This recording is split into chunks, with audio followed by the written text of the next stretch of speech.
What's the secret skill that all higher ranks follow that truly separates them from the lower ranks? Well, there are a few. One of the biggest skills that you must learn to climb out of gold is ult tracking.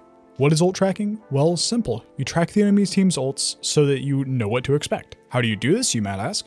Well, there are a few stats that actually matter here. Healing and damage both give 1 point of ult charge, and most ultimates take around 3,000 points with a few exceptions. DPS tend to take around 2,000, along with some tanks kind of being thrown around between 2,000 to 3,000. Even lower with Rein, D.Va, Doomfist, and my goat Wrecking Ball. But a good rule of thumb is if someone has a sum of around 3,000 damage and healing and they haven't ulted yet, get ready for an ult. Another good way to check without checking stats is usually heroes use their ults about once every second team fight. Now you might be asking, but what if my ult isn't needed at the moment? When should I use it? Well, this brings me on to my next hidden skill, ult timing. This one is pretty well known but misunderstood and miscommunicated. A general rule with ults that I try to follow is 1 to 2 ults a fight, unless the enemy team uses an ult which you can counter. Here's an example. Say your team composes of you as Hog, a Hanzo, a Genji, a Kiriko, and an Ana. The Ana will most likely save her nano to nano the Genji's blade, so say your Hanzo ults, then your Kiriko follows up with a Kitsune. You as Hog have ult. What do you think you should do? A, ult to benefit from the Kitsune, B, save ult to counter their Ramatra's ult, or C, save ult until the Hanzo's ult is up to gain more space. Well, that one was a bit of a trick question, as you usually can get away with any of the three. However, I do feel that one of them stands better than the others. If you said C, I'm sorry, but C was the one I really wouldn't recommend, as they can recover after both ults, then come back into the fight and triple ult, causing your team to be forced back or even use Nano Blade. While you can do option A, I again feel like this would have the same outcome as option C. While you might get a few picks or even a team wipe, they will probably end up coming back and running through your team with Ramatra. If you said option B, then congratulations, you picked what I would deem as the right answer. Ramatra's ult can be an extremely valuable ult if used right, and you saving your ult to cancel his means that your ults will probably come back at around the same time, meaning that if you keep timing it right, you should be able to negate Ram's ult almost every time. I should also mention that the Hanzo ult with the Kiriko ult is a pretty mediocre matchup, and the Kiriko probably should have saved Kitsune a little longer to guarantee a hold or to assist a push. Another example of the counter ult part is say the enemy team uses Kitsune. You should try and respect it and back away as to not feed and lose the fight, unless one of your supports, say Juno or Kiriko, return with an Orbital Ray or another Kitsune, in which you should be equal, if not an advantage, and should hold/fight back. Now, if you're following both of these and still wondering why you're gold, then these next few steps might just be the reason. The next one being team comps. I've discussed this a little bit in some way in my last videos, make sure to check those out, but I wanted to go into more detail as I found that I was a bit shallow about it. I see a lot of people talking about this being useless outside of pro play, however, I see it working extremely well in game and usually doing better than a random comp of whatever they throw together. So while this may seem useless, if you think that way, I'd like you to open your mind for the next section. So first, let me clarify. In the counters video, I misused the term main and flex support. I, at the time, believed that healing was the only thing that supports were meant to do, and I have since realized that that is extremely wrong, as seen in my last video. With time, I have researched, and here's what I found.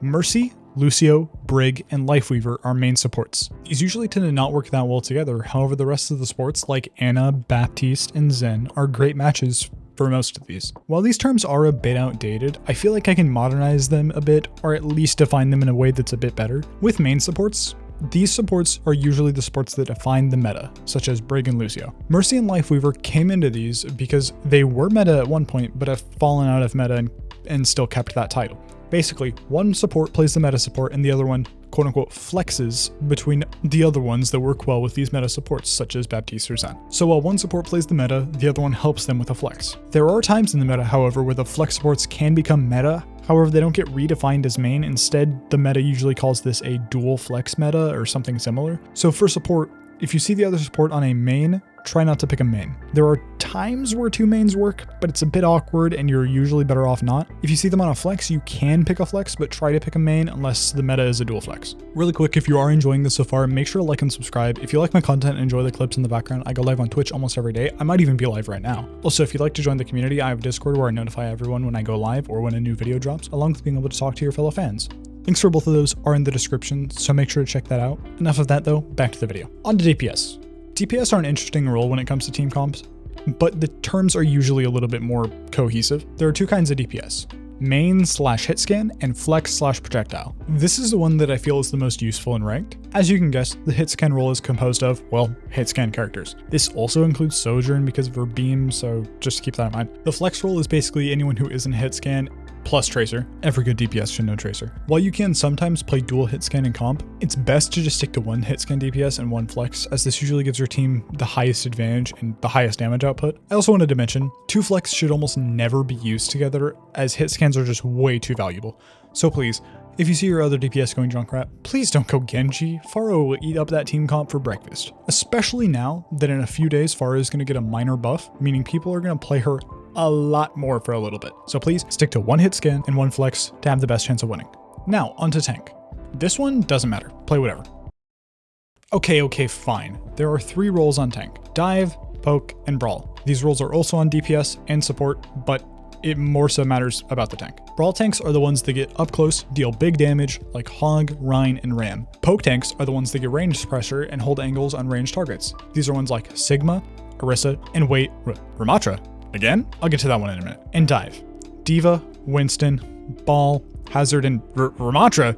Wait a second, no, that says Doomfist. But wait, why did Ram show up in both Brawl and Poke, along with Orisa? Well, it's basically because some tanks are a mix of 2 of the roles, like Roadhog. He can also be a poke tank because his hook range is just absolutely absurd, and Hazard can also do well in Brawl because he can just tank, I guess. So basically, if a tank is good at close range, it's Brawl. If it's good at long range, it's poke. If it can get in and out of backlines easily, it's dive. And if a tank fills multiple roles, it can be considered multiple roles. Okay, but when do you play them? Well, that's complicated. Most of the time, any tank can be played with any comp, and usually the team should build their comp around what the tank picks. However, this isn't OWCS, so unfortunately your randoms probably don't understand that they shouldn't play a brawl-focused comp when you're a dive tank. So sadly, either you can carry as an off-comp tank, or you bite the bullet and play a tank that works with the team. This is why I recommend learning one tank in each role and getting really good at them. Again, one tricking can work, but if you want to help the team and stop getting flamed in chat, you'd be better off doing this. I personally play Hog, Ball, and Ram. Hog for Brawl, Ball for dive, and Ram for poke. I do recommend one tricking whichever heroes you picked until you feel that you're a good enough skill level to climb with them. When your team has more of a dive focused comp, you should play dive. And when they have a brawl comp, play brawl. When they have a poke comp, you can either play brawl or poke. It kind of depends. Just play whatever works. All right, now, if you're following those, you should be a master. Wait a second, do you guys hear that? I must just be going crazy. All right, if you're following those, you should be a master.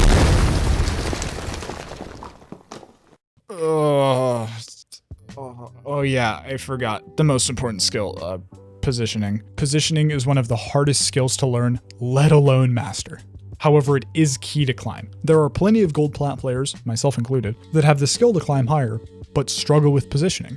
I personally have been improving with positioning, but struggled extremely with positioning and didn't even realize it until I got coached by a grandmaster. And while I am still in plat, I'll go into that in the next video, so make sure to stay tuned for that. Now on to why positioning is the most important skill. If you have bad positioning, it doesn't matter how good you are skills-wise, you will lose almost every game. Now, how do I improve at this, you may be asking? And I gotta say this one is tough. The best way I've found is to follow these rules and apply them in game. Number 1, take high ground. If the enemy team is on high ground, your team will most likely have a very hard time, if not be unable, to push past that point. So if you're a dive, take a flank angle, ambush the people on high ground and make them either retreat or perish. If you're a poke, put pressure on the high ground from a safe angle or behind a shield. If you're a brawl team, find a path up and bring that fight to an even level. If you're unable, you might want to swap to a dive/poke comp. Number 2, take space. What is space, you might be wondering, as most people don't really know what it is. Well, this might not be the normal description.